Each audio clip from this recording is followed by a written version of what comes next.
आदरणीय आमच्या यशोमती ताई, ज्या माझ्या मोठ्या बहिणीसारख्या आहेत. काल मी त्यांचं वक्तव्य ऐकलं की त्यांनी कडाडून त्या किराण्याचा विरोध केला. किराण्याचा एक एक वस्तू त्या ठिकाणी काढून दाखवली, साडी काढून दाखवली आणि त्या ठिकाणी त्यांनी हे सांगितलं की मी मोठ्या घरची मुलगी आहे, मी जमीनदार आहे, मी पैसेवाली आहे आणि मला या किराण्याची गरज नाही आहे, कुठल्या साडीची गरज नाही आहे. कुठल्या प्रकारे त्या ठिकाणी फराळाचं शुद्ध घी मधलं जे आम्ही घरी किराणा वापरतो तोच जनतेला देतो, शेतकऱ्याला देतो, शेतमजुराला देतो. अनेक आमच्या बहिणी आहेत, त्या कुटुंबामध्ये आम्ही देतो, अनेक वर्षापासून देतो. आणि यशोमती ताईला सुद्धा अनेक वर्षापासून त्यांच्या घरी एक फराळाची किट आणि एक किराण्याची किट दरवेळेस पाठवतो की एक भावातर्फे बहिणीला भेट म्हणून, ही आपुलकी म्हणून मी त्यांच्याकडे पाठवतो. कुठेतरी आपली आपुलकी कायम राहिली पाहिजे आणि कुठेतरी आपुलकीचं एक नातं जोपासलं पाहिजे.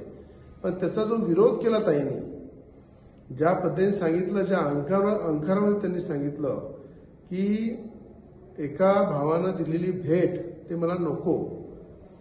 मी माझ्याबद्दल ते खूप काही बोलल्या की मी बारदाना काम करणारा एका हमालाचा मुलगा आहे आणि त्या ठिकाणी मला माहित आहे माझे वडील हमाल आहे, गरिबी आई पाहिलेली आहे, गरिबीचे दिवस पाहिलेले आहे आणि भावाकडनं, माझ्यासारख्या भावाकडनं जेवढं झालं तेवढं मी दिवाळीची भेट एक बहिणीला दिली होती.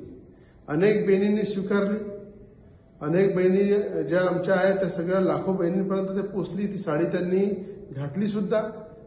त्या ठिकाणी त्या साडीचा आदर सन्मान केला, त्या किराण्याचा आदर सन्मान केला, त्या फराळाचा आदर सन्मान केला. पण ताईंनी सांगितलं की मी खूप मोठ्या घरची मुलगी आहे, जमीनदाराची मुलगी आहे, खानदानी आहे आणि मला तेवढं हे लक्षात आलं की कुठेतरी मी जरी गरीब भाऊ असलो तरी एक माझं कर्तव्य होतं ते बहिणीप्रती मी निभवलेलं आहे. त्याचा तिने विरोध केलेला आहे, त्याचा मला काही हे नाही आहे. पण हे आजच नाही, अनेक वर्षापासून यशोमतीताई ठाकूरकडे मी किराण्याची थैली, अनेकदा त्यांना फराळाचं गिफ्ट अनेकदा दिलेलं आहे, अनेक वर्षापासून सुरू आहे.